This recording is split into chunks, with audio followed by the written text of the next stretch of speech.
Hello everyone शांति पाठशाला को मु आपण मानंकु स्वागत जनाउछि। आजिकार एक नूतन वीडियो रे आमे आलोचना करिबा अतिथि सेवा उपरे एक सुंदर रचना। वीडियोटी को आरंभ करिबा पूर्वरु चैनल को सब्सक्राइब करिनियंतु एवं पाखरे थिबा बेल आइकन टी को प्रेस करि दियंतु। चलंतु वीडियोटी को आरंभ करिबा। अतिथि देवो भव भारतीय महनीय संस्कृति और परंपरार एक अंग। अतिथि को देवता रूपरे रूपायित करा जाइछि। भारतीय मानकर आतिथ्य उच्च कोटिर तथा उल्लेखनीय। जुग जुग धरी भारतीयंक आतिथेयतारे विश्ववासी मुग्धचकित होइछन्ति।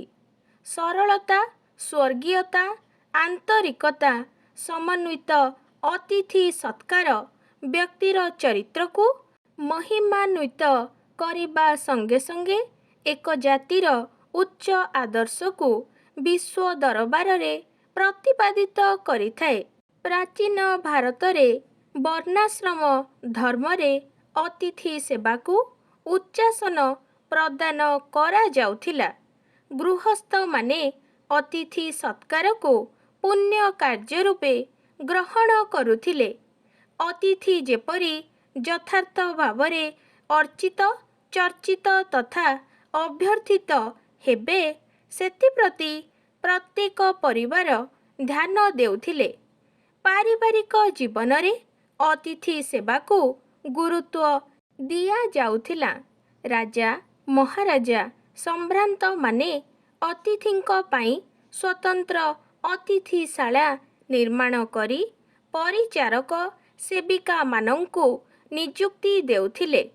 अतिथि वत्सलता पाई भारतीय माने सुपरिचित थिले। भारतीय पुराण इतिहास रे अतिथिंक पाई जीवन उत्सर्ग करिबार प्रमाण रहिछि। कर्ण पांडव मानंकर अतिथि सेवा कण्वଙ୍କ अनुपस्थिति रे तांक आश्रमवासींक द्वारा दुष्मंतंकर परिचर्या उज्ज्वल दृष्टांत होई रहिछि। अतिथिंकु अवमानना करिबार दुष्परिणाम भोगिथिले शकुंतला। दुर्वासा तांकु अभिशाप प्रदान करिथिले। अतिथि सेवार सुफल व्यक्तिर सुख समृद्धि रे सहायक हेउथिला। सर्वत्राभ्यागतः गुरुः अतिथि गुरुंक ठारु भिन्न नुहंती। पुणी अतिथि सर्वदेवतांकर आकार रूपे परिकल्पित। विभु कृपा लाभ पाई अतिथिंकु देव ज्ञान रे अभ्यर्थना करिबा आवश्यक। बिना तिथिरे जिए पदार्पण करंती से अतिथि। अतिथिंकु निराश करी घरु फेराई देबा उचित नुहे। फलरे पितृपुरुषंक सह देवता माने मध्य विमुख होइथांती। घर को अतिथि आसिले गृहस्वामी तांकु आदर अभ्यर्थना करी उपयुक्त सत्कार करिबा आवश्यक।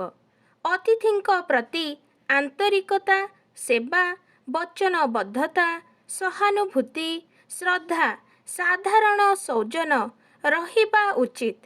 मधुर विनय वचन, सुमिष्ट भोजन, भद्र आचरण रे अतिथिंकु संतुष्ट करिबा दरकार।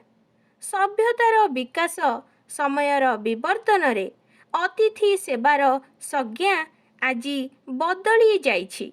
स्वार्थ, लोभ, क्षमतारे अंध मनीष अतिथिंकु प्रकृत मर्यादा देबाकु कुंठित हेउछंती। तथापि समस्ते मने रखिबा उचित जे आज यू सो यू रिप। जैसा करनी वैसी भरनी। जेमिति कर्म सेमिति फल। जेमिति बुणिब सेमिति काटिब। जेमिति व्यवहार देखाइब सेमिति आप्यायित हेब। अतिथिंक ଚରିତ୍ରରେ ମଧ୍ୟ ଶାଳୀନତା, ଭଦ୍ରତା, ସହଯୋଗିତା ରହିବା ଉଚିତ। ଅତିଥି ହେବା ଆଗରୁ ସୂଚନା ଦେବା ଦରକାର। ନହେଲେ ଅତିଥି ସତ୍କାରକ ବନ୍ଧୁଙ୍କ ପକ୍ଷରେ ଅତିଥି ସେବା ବୋଝ ଉପରେ ନଳିତା ବିଡ଼ା ସଦୃଶ ହୋଇପାରେ।